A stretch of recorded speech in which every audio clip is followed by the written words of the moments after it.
Okay, so we're back and ready to take another deep dive into A Course in Miracles. We're tackling some listener questions this time. Always fun. Yeah, that popped up.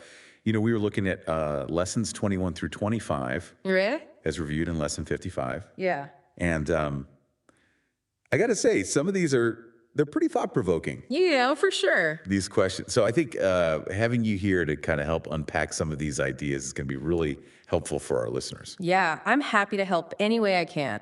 So should we just jump right into the titles and see what comes up? Let's go for it. Yeah. Okay, so lesson 21, I am determined to see things differently. Lesson 22, this one is a little heavier.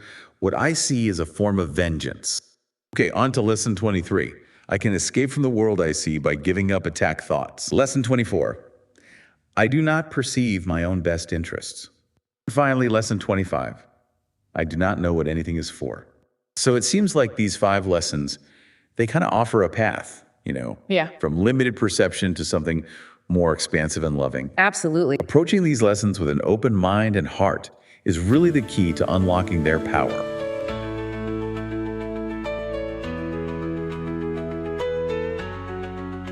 We got a listener question about lesson 21. Lesson 21. I am determined to see things differently. What I see now are but signs of disease, disaster, and death. This cannot be what God created for his beloved Son. The very fact that I see such things is proof that I do not understand God. Therefore, I also do not understand his Son. What I see tells me that I do not know who I am. I am determined to see the witnesses to the truth in me rather than those which show me an illusion of myself. Okay, so this listener, they specifically mentioned, struggling with how to apply that, the idea of seeing things differently. Right. When they're faced with situations like, they use the example of homelessness. Yeah, that's a really common one. Oh, yeah. Hard to ignore. For sure. I think for a lot of people, that's the first thing that comes to mind. Absolutely. So how would you, especially having been through 54 lessons already, Right. how do you sort of square that principle of seeing things differently with that reality? Yeah, it's a process. The course, it doesn't deny suffering, right? It acknowledges that suffering exists. Right. But it asks us to kind of shift our perception of it, like fundamentally change how we see it. And remember, it's all about this illusion of separation, right? From each other and from God. Right. So like in lesson 21, when it talks about the witnesses to the truth. Yeah. It's talking about the parts of ourselves that, that reflect that oneness, that shared divinity we all have. Okay. So it's about seeing like beneath the surface level of suffering, that connection we have. Does that make sense? Yeah, it's not about ignoring the problem. No, not It's more like you're trying to see the person, beyond that immediate situation. You're not denying their needs, but you're trying to connect on a deeper level. Exactly. Yeah. And for me, it's a twofold process. Like internally, I'm trying to dismantle any judgments. Right. Instead of seeing homeless, I'm trying to see, a reflection of myself. Yeah, someone who deserves compassion. Exactly. Like someone worthy of love and compassion. Right. And, that internal shift, it like informs how I act outwardly. So offering help then becomes an act of, recognizing our shared humanity. Not just a handout, but a real connection. Exactly. It's not charity from a place of I'm better than you. Right. We're equals. Yeah, it's a tough practice though, right? Oh, absolutely. Especially when you've been conditioned to see things a certain way your whole life, Yeah, like societal perceptions are a powerful thing.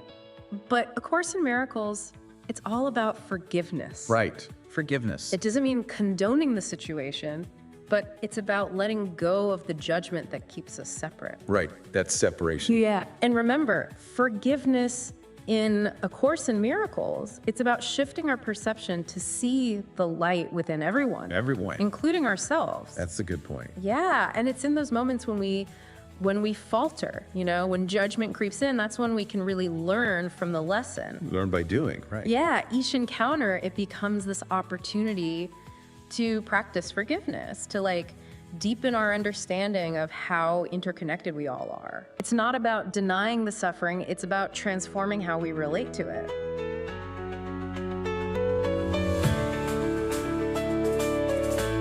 We're tackling a question from one of our listeners about lesson 22.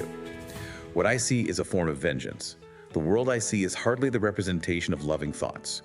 It is a picture of attack on everything and by everything. It is anything but a reflection of the love of God and the love of His Son. It is my own attack thoughts which give rise to this picture. My loving thoughts will save me from this perception of the world and give me the peace God intended me to have. It leads perfectly into the question that our listener sent in. They write, how do I distinguish between an attack thought and an actual dangerous situation? Very common question. And it's a really important one to address because I think sometimes people misunderstand what A Course in Miracles is saying. Yeah, like it's saying just ignore danger or pretend everything's fine when it's not. It's not saying to just stand there if someone's coming at you with a weapon. Exactly. It's more about, well, how can I put this? It's more about understanding that how we react to any situation is filtered through our own internal state.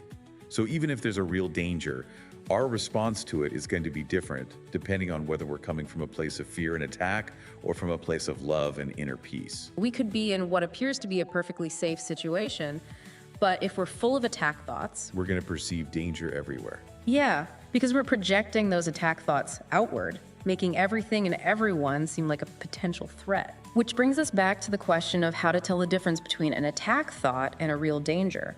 And I think one of the keys is learning to discern between the voice of our ego and the voice of the Holy Spirit. That still small voice. Exactly, the one that speaks to us in whispers of peace and love, because the ego is all about fear and anxiety. It's loud, it's demanding, it's constantly bombarding us with what-if scenarios. And a lot of times it's disguised as being practical and realistic. Oh, absolutely. It's very sneaky that way. The more we listen to the Holy Spirit, the more we start to see the world through the lens of love instead of fear. And that changes everything. It really does.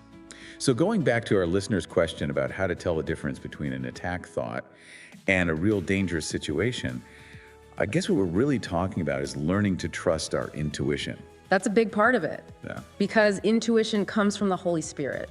It's that quiet inner knowing that guides us toward what's truly best for us. And it's not always easy to hear, especially when our ego is screaming in our ear. True. But the more we practice quieting our minds and listening for that still, small voice, the easier it becomes. And the more we realize that true safety doesn't come from controlling the external world. It comes from finding that inner peace. Exactly, because when we're at peace within ourselves, well, we're less likely to perceive threats everywhere we look.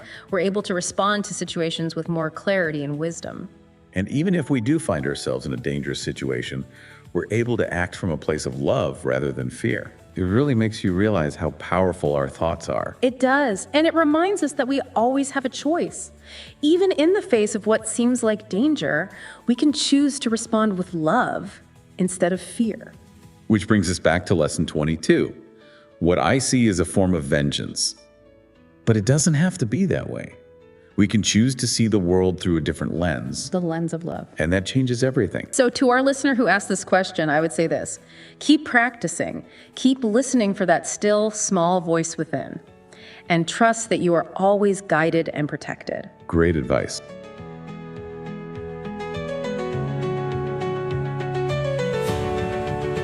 We're going to be addressing a question we get pretty often about lesson 23. So why don't we just jump right in? Lesson 23. I can escape from the world by giving up attack thoughts. Herein lies my salvation and nowhere else. Without attack thoughts, I could not see a world of attack. As forgiveness allows love to return to my awareness, I will see a world of peace and safety and joy. And it is this I choose to see in place of what I look on now. And it leads perfectly into the question that we got from a listener. They asked, what does it mean to escape from the world? Is A Course in Miracles advocating for withdrawal from society? Well, the key is to understand that the world of the Course is talking about escaping from isn't the physical world. It's about our perception, our thoughts, our beliefs. It's about escaping the ego's thought system, which is what creates a world of fear, separation, and conflict. Okay, so it's like we're not actually trying to escape the world itself. Right, we're trying to escape the ego's interpretation of the world, because that interpretation is what causes us so much suffering. I see. So how do we do that? How do we actually escape that egoic thought system and see the world differently? Well, the lesson tells us very clearly, by giving up attack thoughts. Attack thoughts. Right. And attack thoughts are really any thought that comes from a place of fear, judgment, separation, or blame. So it can be anything from getting angry at someone who cuts you off in traffic to judging yourself for not being good enough. I got it. So basically, any thought that creates a sense of separation between us and others, or between us and like the world itself. That's it. And the more we can become aware of these attack thoughts, the more we can choose to let them go. Okay. So let's say I'm aware of an attack thought. What do I do then? That's where forgiveness comes in. Forgiveness is the key to escaping the ego's grip. So it's about choosing to see things differently. It's about choosing love over fear. So to wrap things up, escaping the world in A Course in Miracles is not about physical isolation. It's about transforming our inner world by giving up attack thoughts and choosing forgiveness. Yes, it's about recognizing that the world we see is a reflection of our own minds, and that by changing our minds, we can change our experience of the world.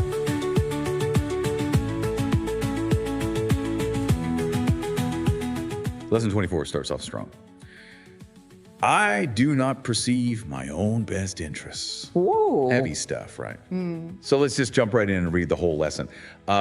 I do not perceive my own best interest. How could I recognize my own best interest when I do not know who I am? What I think are my best interests would merely bind me closer to the world of illusions. I am willing to follow the guide God has given me to find out what my real best interests are, recognizing that I cannot perceive them by myself.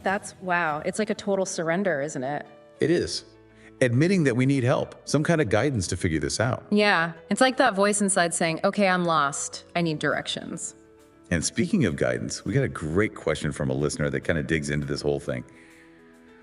How do I reconcile the idea of following the Holy Spirit's guidance for my best interests with the need to make my own choices and decisions in life? So basically, like, how can I follow guidance, but also still, like, make my own choices? Right. It feels kind of contradictory, Totally. But A Course in Miracles actually suggests that following the Holy Spirit, like that inner guidance, it doesn't actually take away our ability to choose. It's more like it helps us choose what's truly aligned with who we really are deep down, that spiritual part of us. Okay, so like, it's not about someone else making our decisions for us. It's more like we're choosing, but from a different place. Yeah, exactly. Think of it this way. You're at a fork in the road.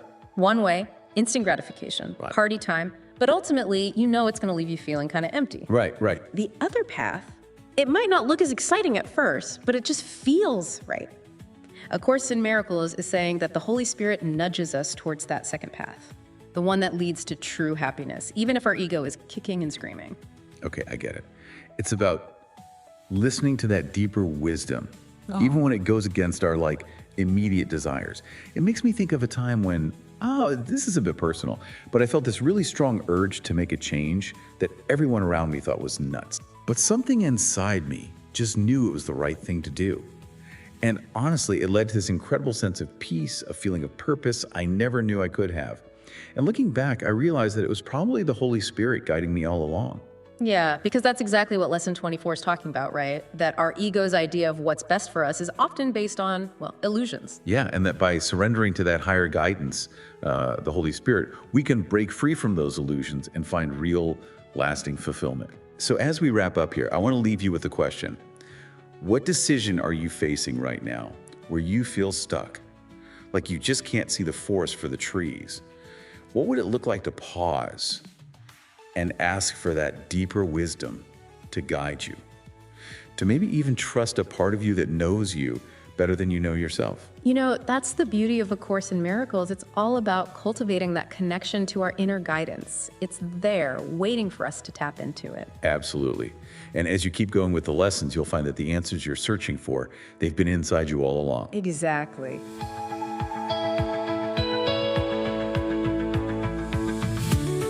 All right, so we're diving deep today, folks. And if you've made it to Lesson 55 in A Course in Miracles, we're not messing around here. Yeah, we're getting into the meat of things. Absolutely. And today we're tackling Lesson 25.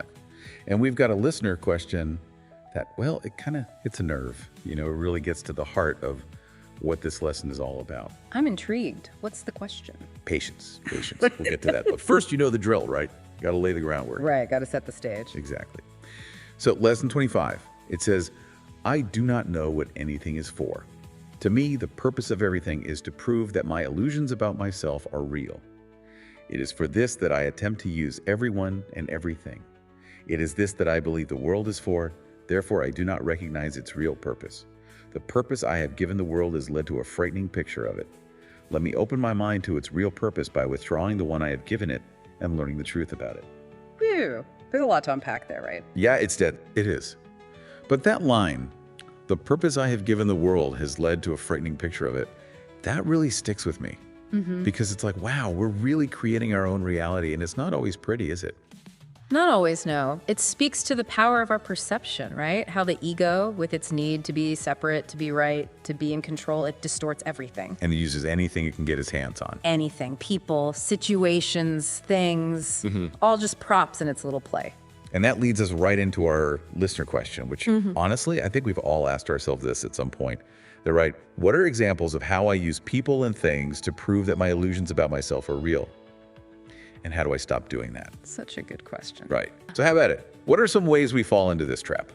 Well, one big one is the whole special relationship thing, where we put someone on a pedestal. Oh yeah, I know that one. We think if this person loves me, approves of me, then I'll finally be worthy, I'll finally be happy. But it's all based on a false premise. Because we're looking outside ourselves for something that can only be found within. Exactly. So then what? We end up, disappointed, hurt, angry even. All of the above. Because that other person, they can't possibly live up to our expectations. They're just human, after all, with their own flaws and limitations. It's like we're setting them up to fail. In a way, yeah. And ourselves too, of course. Yeah. And then there's projection. Oh boy, projection. Don't even get me started on projection. That's a whole other can of worms. You're right. But it's so common. We see in others the things we don't want to admit about ourselves. That's so true. So if I'm judging someone for being, say, insecure, maybe it's because I'm wrestling with my own insecurities. Bingo. And then, of course, there's the good old material world. Ah, yes, the pursuit of happiness through stuff. Right, the new car, the bigger house, the fancy clothes, the promotion. We think, if I just get this, then I'll finally be happy. But it's a never-ending cycle, isn't it? Because the ego is never satisfied. Never. There's always something else to want, something else to strive for. So how do we break free from all this? How do we start using the world to prop up our illusions? Yeah, that's the million-dollar question. Well, A Course in Miracles would say it starts with forgiveness. Forgiveness. But how can I forgive someone who's hurt me? Or, for that matter, how can I forgive myself for my own mistakes? Right, good point. And see, that's where the Course's definition of forgiveness is really different. It's not about condoning behavior or saying what happened was okay. It's about choosing to see beyond the ego's illusions. So choosing to see the other person and myself, not as these separate flawed individuals, but as extensions of the divine, as perfect, whole, and innocent, just as we were created. Wow. Every moment is a new opportunity to choose love over fear, to choose forgiveness over judgment. Yeah. So to go back to the listener's question, it's not so much about stopping these behaviors, but about shifting our perception of them. Exactly. It's about recognizing that every encounter, every situation, everything is an opportunity to either reinforce our illusions or to dismantle them. So what will it be?